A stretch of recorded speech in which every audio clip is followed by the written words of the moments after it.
Hi everyone, ಹೇಗಿದ್ದೀರಾ ಎಲ್ಲ? I hope ಎಲ್ಲ ಚೆನ್ನಾಗಿದ್ದೀರಾ ಅಂತ ಭಾವಿಸ್ತೇನೆ. ಇವತ್ತಿನ ದಿನ ಮಷಿನ್ನ ಹೇಗೆ ಆಪ್ರೇಟ್ ಮಾಡೋದು, ಮಷಿನ್ನ ಹೇಗೆ ಬಳಸ್ಕೊಳ್ಳೋದು, ಮಷಿನ್ನಿನ ಬಳಕೆ ಹೇಗೆ ಮತ್ತು ಅದನ್ನು ಹೇಗೆ ಕಂಟ್ರೋಲ್ ಇಟ್ಕೋಬೇಕು ನಾವು ಅಂತ ತಿಳ್ಕೊಳ್ಳೋಣ ಬನ್ನಿ. ಇದು ರೆಗ್ಯುಲರ್ ಮಷೀನು, ಇದ್ರ ಬಳಕೆ ಹೇಗೆ ಮಾಡೋದು ಅಂತ ತಿಳ್ಕೊಳ್ಳೋಣ ಬನ್ನಿ.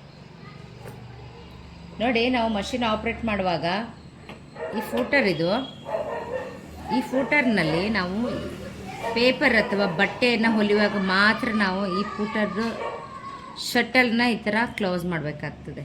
ಆಪ್ರೇಟ್ ಮಾಡೋದು ಕೆಲವ್ರಿಗೆ ಬ್ಯಾಲೆನ್ಸ್ ಸಿಕ್ಕಲ್ಲ, ಮೇಲೆ ಕೆಳಗೆ ಇಟ್ಕೊಂಡು ಮಾಡ್ಬೋದಾಗಿದೆ. ಮೇಲೆ ಕೆಳಗೆ ಕಾಲಿಟ್ಕೊಂಡು ಇದು ಇದೆಯಲ್ಲ ವೀಲ್, ಇದನ್ನು ಆರಾಮಾಗಿ ತಿರುಗಿಸ್ಕೋಬೇಕು.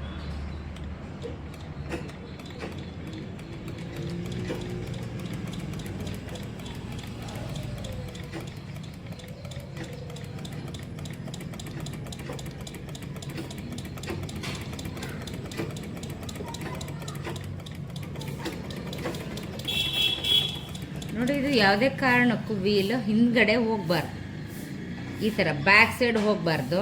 ಆದಷ್ಟು ನಮ್ಮ ಕಡೆನೇ, ನಾವು ಎಲ್ಲಿ ಕೂತಿರ್ತೀವಿ ಆ ಕಡೆಗೆ ವೀಲ್ ಬರೋ ಅಂಥದ್ದು. 100ಗೆ 100% ನಮ್ಮ ಕಡೆನೇ ಬರಬೇಕು, ಹಿಂದೆ ಬ್ಯಾಕ್ ಸೈಡ್ ಹೋಗಬಾರ್ದು. 100% ಯಾವುದೇ ಕಾರಣಕ್ಕೂ ಹೋಗಬಾರ್ದು. ಓಕೆನಾ? ನೋಡಿ, ಪೆಡ್ಲಿಂಗು ಒಂದು ಮೇಲೆ ಒಂದು ಕೆಳಗಡೆ ಪಾದ ಇಟ್ಟರೆ ಒಳ್ಳೆಯದು. ಕೆಲವರು ಇಲ್ಲ, ಕೆಲವರು ಏನು ಮಾಡ್ತಾರೆ, ಎರಡೂ ಕಡೆ ಈ ಥರ ಪಾದನ ಇಟ್ಕೊಂಡು ಮಾಡ್ತಾರೆ. ಇಟ್ಸ್ ಓಕೆ, ಅವರವ್ರ ಬ್ಯಾಲೆನ್ಸ್ ಅವ್ರಿಗೆ ಗೊತ್ತಿರುತ್ತೆ. ಓಕೆನಾ? ಇದು ಎಷ್ಟು ನಿಧಾನ ಆಗ್ತದೋ, ಎಷ್ಟು ನಮಗೆ ನಿಧಾನ ತುಣಿಯೋಕ್ಕೆ ಸಾಧ್ಯನೋ ವೀಲ್, ಅಷ್ಟು ನಿಧಾನಕ್ಕೆ ತುಣಿಬಹುದು. ಎಷ್ಟು ನಮಗೆ ನಿಧಾನ ಬ್ಯಾಲೆನ್ಸ್ ಬಂದಷ್ಟು ನಮಗೆ ಬೇಗ ನಾವು ಹೊಲಿಗೆನ ಕಲ್ತ್ಕೊತೇವೆ. ಅದಂತೂ 100ಗೆ 100% ನಿಜ.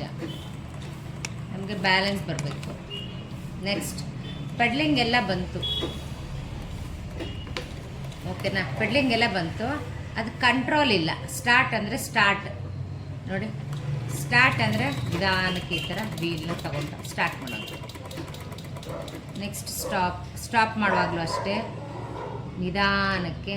ಸಡನ್ನಾಗಿ ಒಬ್ಬೊಬ್ರಿಗೆ ಹಿಂಗೆ ಹೊಲಿತಾ ಇರ್ತಾರೆ, ರಪ್ ಅಂತ ಹಿಂಗೆ ನಿಲ್ಲಿಸ್ತಾರೆ. ಈ ಥರ ಇದೊಂದು ಫ್ರೆಂಡ್ ಥರ. ನಮ್ಮ ಮಕ್ಕಳನ್ನ ಯಾವ ಥರ ಹ್ಯಾಂಡಲ್ ಮಾಡ್ತೀವಿ ಅಷ್ಟೇ ಪ್ರೀತಿಯಿಂದ ನಾವು ಮಷಿನ್ಗೂ ಕೂಡ ಹ್ಯಾಂಡಲ್ ಮಾಡಬೇಕಾಗುತ್ತೆ. ಮಕ್ಕಳ ಸಮಾನನೇ, ಅಷ್ಟು ನಾವು ಪ್ರೀತಿ ಕೊಟ್ಟಷ್ಟು ಅದು ಕೊಡ್ತದೆ.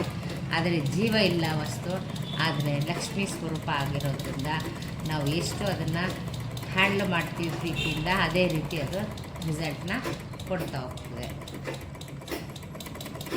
ಯಾವುದೇ ಕಾರಣಕ್ಕೂ ಹಿಂಭಾಗದಲ್ಲಿ ಹೋಗಬಾರ್ದು. ನಿಮಗೆ ಕಾಣ್ತಾ ಇದೆ ಅನಿಸುತ್ತೆ, ವೀಲು ಹಿಂದ್ಗಡೆ ಹೋಗಬಾರ್ದು, ಯಾವಾಗಲೂ ನಮ್ಮ ಕಡೆ ಬರಬೇಕು. ಅವಾಗವಾಗ ಸ್ಟಾಪ್ ಮಾಡ್ತಾ ಇರಬೇಕು.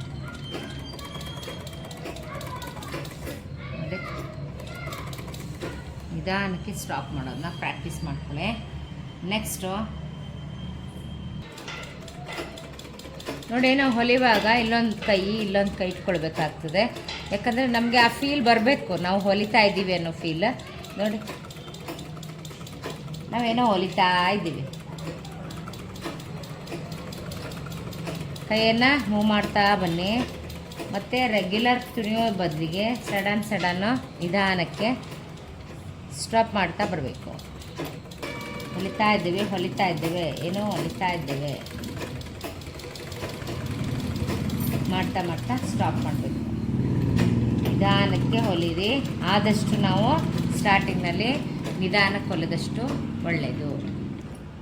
ಪೆಡ್ಲಿಂಗ್ ಅಷ್ಟೇ ಮಾಡ್ತಾ ನೋಡಿ, ರೆಗ್ಯುಲರ್ ಫಾಸ್ಟಾಗಿ ತುಣಿಯುವಂಥದ್ದು. ಕೆಲವರು ಈ ಥರನೂ ಮಾಡ್ತಾರೆ, ಕೆಲವರು ಹಿಂಭಾಗ ಈ ಥರ ಇಟ್ಕೊಳ್ತಾರೆ.